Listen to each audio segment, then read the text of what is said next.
Welcome to the Lowenstein Sandler podcast series, the Women's Initiative Network, Real Talk. I'm Amanda Cipriano, an associate attorney and member of the Women's Initiative Network at Lowenstein Sandler. Before we begin, please take a moment to subscribe to our podcast series at lowenstein.com/podcasts, or find us on iTunes, Spotify, Pandora, Google Podcasts, and SoundCloud. Now let's take a listen. Welcome to the Women's Initiative Network, Real Talk. I'm one of your hosts, Megan Monson, partner in Lowenstein Sandler's Employee Benefits and Executive Compensation Group, and I'm joined by a number of my colleagues today. I'm Nicole Fulfree, and I'm Counsel in Lowenstein's Bankruptcy and Restructuring Department. I'm Nicole Dikovics. I'm an associate in Lowenstein's White Collar Criminal Defense Practice Group. And I'm Amanda Cipriano. I'm an associate in Lowenstein Sandler's Litigation Practice Group. For this episode of the Women's Initiative Network, Real Talk, we're focusing on burnout culture. Burnout is a term used to describe the emotional exhaustion that attorneys and other professionals feel on an individual level, and that at this point, we feel collectively as a community. While increased workplace flexibility is one of the silver linings of the pandemic, mental health has taken a hit as a result of decreased boundaries, and many people are finding themselves more stressed and burnt out than ever. This is something many of us have faced at one time or another, or maybe you're facing it right now. So today we want to focus on what burnout culture is, why it happens, and what we can do to avoid it. In an article called Burnout Levels Are Higher Than Ever, So Why Is No One Listening? Refinery29 reported that 53% of women say their stress levels are even higher than they were a year ago, which was during the height of a pandemic. And just under half of the women polled reported they were burnt out, rating their mental health as poor or very poor as a result of that burnout. Similarly, in a global report by Deloitte called Women at Work, which covers women's attitudes towards the workplace, feelings of overwhelming stress were widespread among women. I think it's pretty safe to assume that these statistics show that the burnout levels are higher than ever before, and that they lead to women leaving the workforce. And so we need to focus on the problem of burnout and how to work through this together. So let's dive right in. What is burnout culture? So according to the World Health Organization, burnout is, quote, an occupational phenomenon resulting from chronic workplace stress that has not been successfully managed. And while traditionally burnout was work-related, this has shifted over the years to be more than that. Emotional exhaustion, depersonalization, reduced personal accomplishment are all indications of burnout, plus the physical health detriments that accompany it. We've seen newer generations of attorneys that are less accepting of the burnout culture because of the mental and physical health detriments. So as a society, it's really important for us to focus on not only what is burnout culture, but how can we mitigate this? So why do you think burnout happens?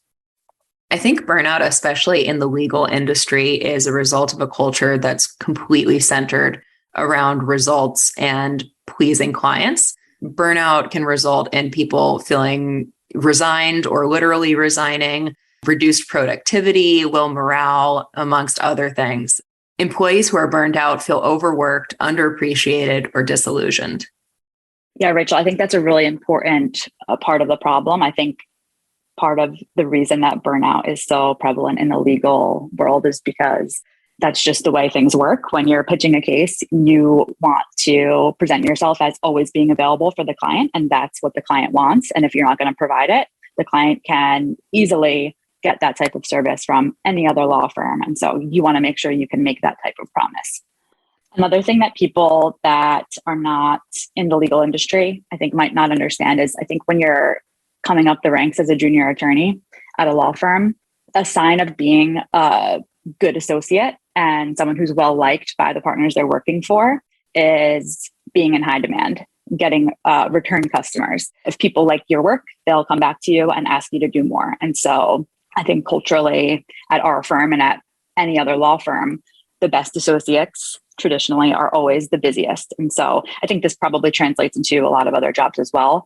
But I think busyness has come to be sort of a badge of honor in recent years. And I think it's a really negative way to think about things. And I don't think it should be viewed as a badge of honor, but unfortunately it's seen as a positive. And because of that structure that I just talked about, is busyness as a sign that you are a competent and well-liked attorney. It's something that people tend to mention. I'm so busy. And it's kind of, a badge of honor to junior associates, and they'll say, I'm so busy, like it's a great thing. And people will compete about how busy they are. And it kind of just turns into this slippery slope of, trying to show off how busy you are. And then I think in trying to achieve that, people sometimes lose sight of the more important things. And in addition to it being kind of a badge of honor to be busy, attorneys, at least at large law firms, are directly compensated for the number of hours that they bill. So the busier you are, the more money you're going to make at the end of the year. So it's an industry problem, I think, and it's linked to the billable hour. But the more money you make for your firm by billing more hours, the more you're going to get paid. And it's a big motivator for people, but it's really a double-edged sword. And related to that, I think it's also difficult, especially at a more junior level, to push back or say no, or avoid taking too much on your plate. And so by virtue of what Nicole's saying, you want to appear busy and eager to please, you kind of, in effect, perpetuate the burnout cycle because you're taking on so much and you can only work and sustain that level of capacity for so long without it starting to take its tolls. We've also talked about before, I'm not sure if we've talked about it on the podcast, but I know we've talked about it in person, the curse of the competent, which I think is not limited to the legal industry. But when you are a high performer and your work is in demand, people keep coming back to you for more. And that, builds your profile. But at the same time, sometimes I think high performers feel like Megan said, I can only do so much. There's only so many hours in the day. I have to have some time to myself. And if you're the kind of person who's not only performing on the billable side, but also performing, on doing things for your firm and doing pro bono work, it can increase that burnout feeling even more. Do you think that burnout is an issue that impacts women more than men? So I think that burnout affects everyone, especially in the legal industry, or most people. I don't think it's an issue that's particular to women in any sense, but I do think that for sure, women are more prone to burnout and to kind of taking too much on their plate.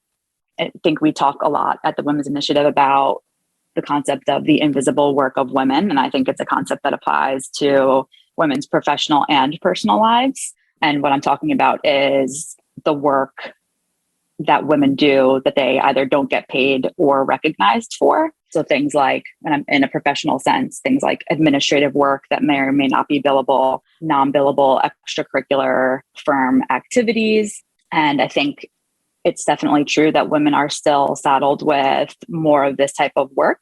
And from the home perspective, I think unfortunately it still is the case in a lot of homes that regardless of whether a woman has a job or not, she's still kind of expected or feels that she is expected to make sure everything is running in the household as it should. I still do all of the laundry at my house. I feel like if we're having company over, I feel like I'm the one that has to feel like it has to be super clean for everyone. My husband does a great job and helps out a lot, but childcare responsibilities, I feel like certainly the default parent with respect to a lot of activities and the care for my daughter. And so a lot of this stuff that is not recognized or paid work, women are still, unfortunately, expected to do. And so with all of that additional work on your plate, I think it's just inevitable that women are more prone to burnout. I totally agree with Nicole. I think the difference between male attorney burnout and female attorney burnout is what happens after work. I think, men and women, for the most part, work at least equally as hard at work. And the difference is that many men can give it 100% at work all day and all night. And many of their women colleagues are giving 100% all day and all night, and then need to go give 100% at home after that. And that's not because their spouses are not trying to help, like Nicole said, or whoever, but it's because so much of the mental load, which I am sure is a concept we've talked about before on this podcast, falls onto women. Keeping track of everything that's happening in your household almost invariably falls on the women in the household. And that's from, making sure you have paper towels, to making sure your kids are getting doctor's appointments scheduled, to getting their homework done, to bringing the right things to school. These are things that almost always the woman in the family is taken care of, regardless of how hard she's working. I know in my experience, sometimes I've, had partners calling me at, 6, 7 o'clock, and maybe, I'm trying to make dinner and take a break for a couple of minutes. And the concept of pausing to make dinner is foreign to the people that I'm speaking to. And it, hasn't occurred to them that nobody's making dinner for me for the most part, unless I'm making it. And I think that's not the experience that a lot of men in this profession have.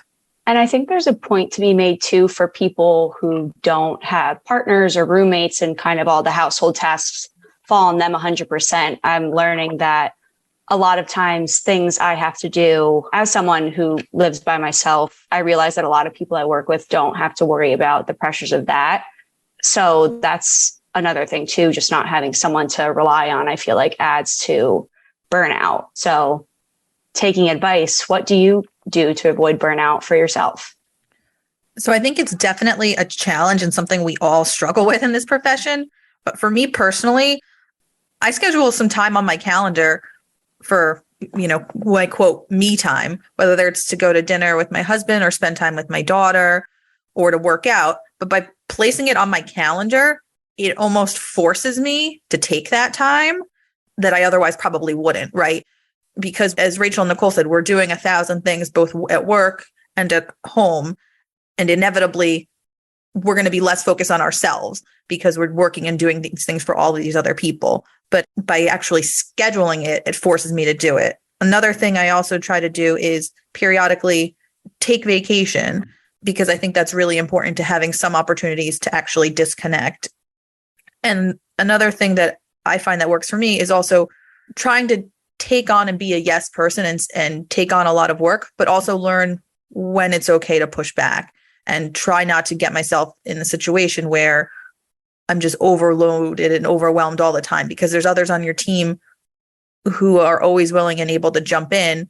And sometimes it's a matter of just raising your hand and asking for help. And that's something that I struggled with at a more junior level, but realize it's okay to do and rely upon the others you work with. Yeah, so this is definitely a struggle for me as well, because as a junior associate, like Megan mentioned, you always want to prove to the people that you're working with that you're available, you're dependable, you're interested in the work that they're asking you to do.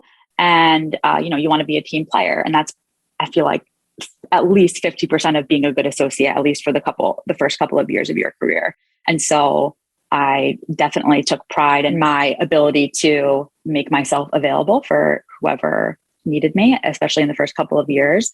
And candidly, I'll say that in every single one of my performance reviews, I think one of the recommended areas for improvement is to be careful to not take on too much work.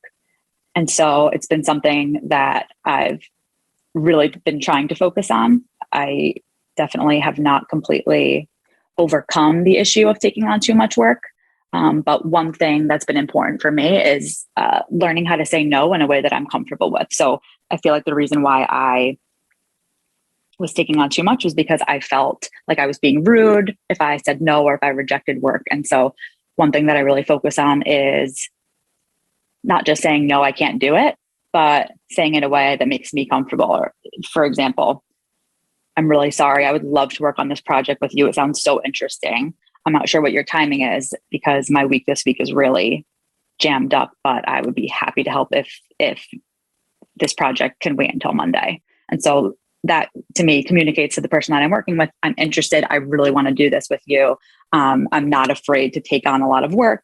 But if I take this on today, I'll probably not be able to meet a time deadline. And so, if it's okay to start at another time, I'm happy to do it. And that makes me, just being a little bit more communicative about it makes me a lot more comfortable in managing my schedule. And just to briefly piggyback off what Nicole said, I've had similar feedback in performance reviews. And I think it's really important in trying to have a shift with the burnout culture that we are seeing both in our firm and others, support in trying to get people to take more time for themselves or to take on less so that there is less of a chance of the burnout. It really shows that there is importance placed on the people that you work with. I think those are both great points. And outside of work, I think there's some things we can do to prevent burnout. And a lot of it has to do with prioritizing the things that you actually want to do in the downtime that you do have. So I know for me, if I have a weekend where I have a ton of things scheduled, I don't have time to catch up on anything around the house or to get errands done, I feel exhausted going into the next week. And it's something I definitely notice more post-pandemic. I've definitely put a higher premium on time to quote unquote do nothing, which usually involves me running errands, but time where I don't have social things scheduled. I think it's important to think about the time off that you have, or at least the downtime that you have, and don't overload it. Because if you're just going 100% all the time and everything, you are going to hit a limit at some point. And just to piggyback off that, I completely agree with everything Rachel said. And the concept of what Nicole was saying about saying no, that also applies in your personal life, right? Because we have limited free time, I'm not going to overschedule myself. And that may mean saying no to whether it's friends, family, your significant other. It's okay to take that time for yourself and to not spend your downtime always doing things that you don't want to do. If you're feeling obligated to go to a family function or things like that, you really have to pick and choose what's going to be the best use of your time for you. So in a work setting, how do you personally prevent burnout of the others on your team? One thing that I try to do is to just be a good friend and teammate. I think this is something that you can do regardless of your seniority level. And I think it's as simple as just keeping a lookout for some of the telltale signs that people are getting really tired. You know, if you're on a matter that's really intense for a certain time period, you know, just look out for your team members. You know, for the most part, how your colleagues work. If you're seeing changes in their work patterns, atypical work products, if you're seeing people sending late night emails, just ask them, is everything okay? If you're in a position to help or take on something that's on their plate, maybe you can do that. If you're a little bit more senior and maybe in a position, or if you feel comfortable to inquire about staffing changes, that's another thing that you can do. Just realize that some people may not be comfortable or in a position to voice that they're feeling really burnt out. And so just keep an eye on your colleagues. And if you're in a position to, you can either help them or just try to give a heads up to someone in your group that can do something about it. As a junior, I've found it very motivating when I hear from senior associates or even partners just checking in on how I'm doing. Like, for example, I had a very busy winter. We had a very crazy case, and one of the partners I was working with just called me to check in and see how I was doing, see if I had any vacation plans coming up. And having that check-in kind of motivated me to work more because I wanted to work with people who I knew cared about my well-being and valued my work product. And then also, to your point, Nicole, I've had times where Rachel will message me if my email sounded weird or I didn't sound as excited over the phone, just to see how I'm doing, because she can tell when things are a little crazy. So it's nice to see that people notice these things and care about how you're doing, and it makes you want to work more and work better for these people. So the checking in, I think I cannot say enough positive things about how that makes me feel, at least as a junior. Once you get past the initial, Amanda, your email was weird. Are you okay? I was like, I promise I'm fine. It's just been a crazy day. I think a lot of it's too is having a team mentality. So you're working together. You want to make sure that everyone's doing okay, offering to cover things if they need it. And similarly, you know, just being open and honest with the communication. Because I think if you develop that good relationship with the people that you're working with and working for, if they are comfortable voicing something, you're willing to take it on. Or if not, and you could tell that something's going awry or they seem getting overwhelmed, they're more inclined to let you take things off their plate. Or if someone's going on vacation, offering to cover for them so they can enjoy their time off. I mean, I think it's all of those little things related to the relationship you've built with them and acting as a true team player that can make a difference. Yeah. And I also think that this doesn't, I know we've been talking about examples like in the work setting, like when you had a really intense case, but this also applies to like when someone on your team is going through something on a personal level. Just, you know, try to be aware of that. Obviously, you know, everyone might not be able to share with you all the details of their personal life. But if you see something different and see that, they're not acting like they normally do, they may need help, even if they're not super busy or overwhelmed at work. From an hours perspective, they may have something else going on. So it's important to check in on your colleagues. I totally agree. And I think that is a great example of why groups like our Women's Initiative are important, because it helps expand your network in the place you're working so that you have relationships where people are interested in how you're doing, are watching the things you say, or noticing if something is different about you. Because if you're kind of just floating in a large organization and nobody knows you, nobody is going to know if anything is wrong. And I think it's really important to try to form those connections so that people can show up for you when you need support. What do you think organizations could do to prevent burnout? So I think setting an example from the top is really important. And Nicole and Megan both touched on this a little bit, but I think apart from checking in on people, it's also important for mid-level and senior attorneys to be showing what it looks like to try to prevent burnout. So I know for me, it's always encouraging to see more senior attorneys not be available 100% of the time, 365 days a year, because sometimes I feel like it makes it feel unrealistic to be able to sustain this kind of work for a long time. And it's helpful to see people setting boundaries and sticking to them. I think that's a big component of avoiding burnout. And when more senior people are doing that, it makes more junior people comfortable with doing the same thing. And so when I was reflecting about burnout and where it comes from, and just listening to, our discussion today, Megan and I both noted we got constructive criticism on our performance reviews several times in the past for taking on too much work. When reflecting on that, I feel like personally, the reason I feel so conflicted about turning down work is because I really do think part of it is a double standard, because, senior leaders at the firm will say, don't take on too much work.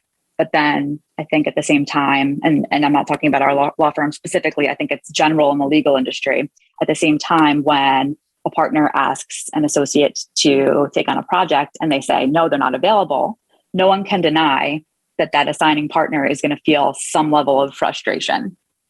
And so I think there really is a double standard in saying, don't take on too much work, but also if you don't take on my work, I'm not going to be happy. And so that's something that I think is really a struggle and causes a lot of burnout. And so one thing that I think Lowenstein does that's really great, and I think is a really practical tip that other law firms can use, is that they assign a mid-level non-partner as an assigning attorney. And so whenever any of the more senior attorneys in the group have an assignment that they need staffed, they'll reach out to the non-partner staffing attorney for the group and say, I need someone to do this. And it kind of puts a middleman in there. And so it's not, the senior partner or the chair of your group coming up to you saying, hey, do you have time for this? As a first year, you're never going to say no if the chair of your department comes in and asks you to do an assignment. You're just not going to. But I think putting a middleman in between the partner and the more junior attorney in the staffing process is really valuable. And I've seen it work, because more junior attorneys will definitely feel comfortable to have a full conversation about their docket and whether they actually do have time for the assignment. Also, so for example, I'm the assigning attorney for my group. A first year associate in my group would feel way more comfortable talking to me about whether they actually do have the bandwidth to take on the assignment or not. And I think that's a conversation that I don't know that they would be willing to engage in with a more senior attorney. And so I think in this role, I kind of play the role of like a mentor and saying like, okay, you're saying you have time, but you're also saying that you have this, and this on your plate. And so I think I'm going to tell the partner that, you were really interested in the project, but in my opinion, you're a little bit overwhelmed right now. And so I think that kind of takes a little bit of the pressure off of the junior attorney in those types of communications that I think lead to burnout.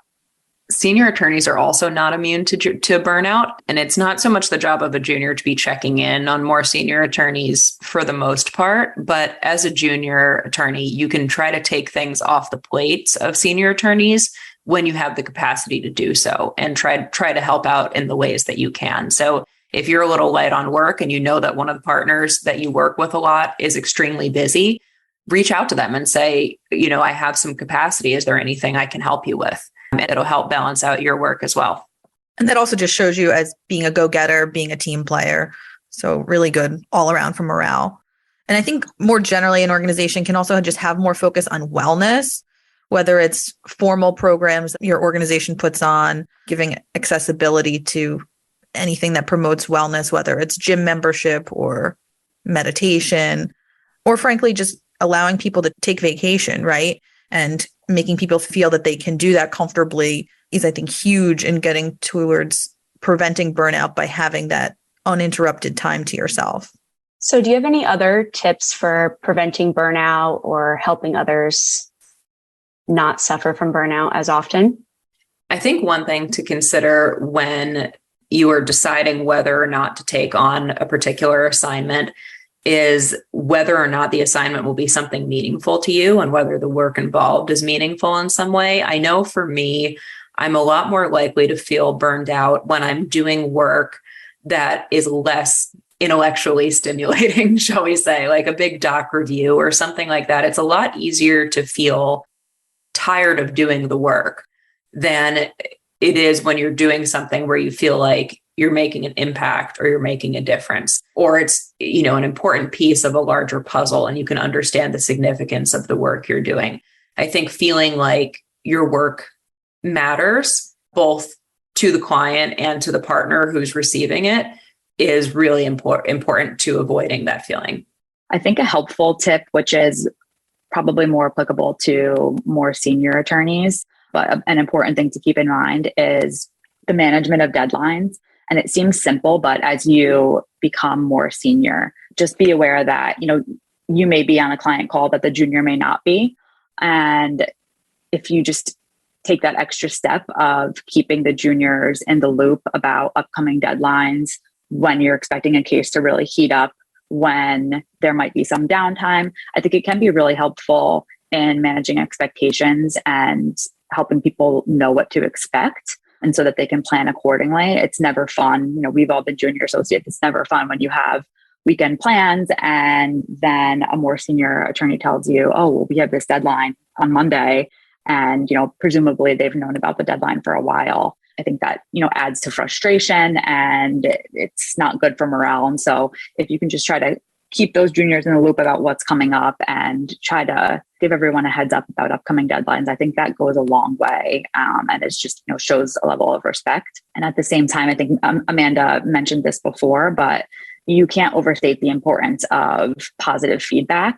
And I think everybody knows the feeling of, going through a really busy time on a particular matter and you just feel like, you don't have the energy to do anymore. And I think if you receive just a small piece of positive feedback, like, hey, you did a really good job on that brief. Like for me, I know that comments like that have been what I needed to okay, it's worth it. Like this keeps me going. And I think people forget sometimes how important that type of feedback is, but it can be so helpful in helping you push forward when you're in a really busy time period.